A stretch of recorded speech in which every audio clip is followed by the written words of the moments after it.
Let's in the meantime bring you some breaking news now. A group of British MPs has said that Chinese state intelligence is targeting the UK prolifically and aggressively and is a challenge for British intelligence agencies. These are the findings of the Parliament's Intelligence and Security Committee.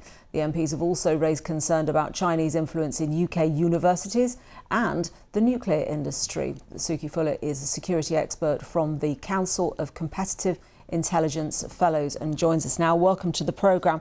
In what way is it seen as a threat? What specifically is the Parliamentary Committee alleging that China is doing?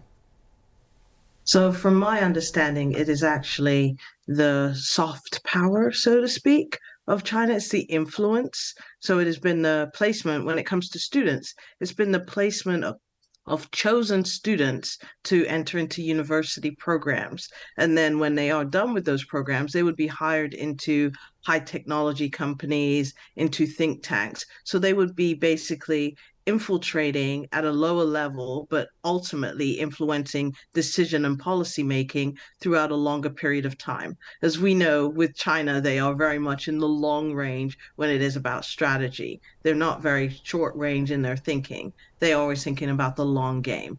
And we've seen that with companies in China that have been hiring quite early as the early 2000s, people within the technology sector. And those companies at present are the ones that have now been put on the list saying, we don't want to do any business with you because it affects our national security. So that has been happening for quite a number of years. And unfortunately, it just seems that the security industry has been very forward in knowing and understanding, and the government policy has been very far behind. Understood. So what is the risk here then? You're talking about soft power rather than stealing of information. Oh, no, the soft power is just basically the setup. The hard aspect is the actual stealing of information. But if you have the people in place, because it really does come down to the strength of the relationships that those people are able to build in order to seem more authentic in their activities. So what you're having is, yeah, they'll go out and they'll do the reverse engineering, the actual stealing of hard power, sort of the technology, so to speak, having people go in automatically.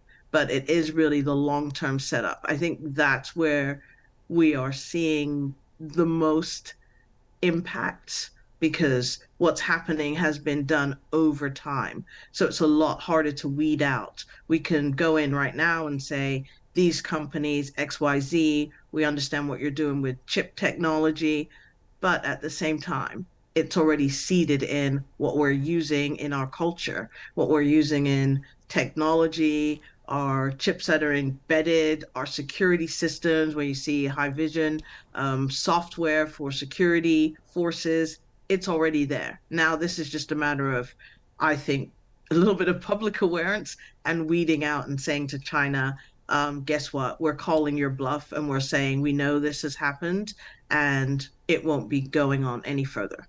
Thank you very much indeed for joining us.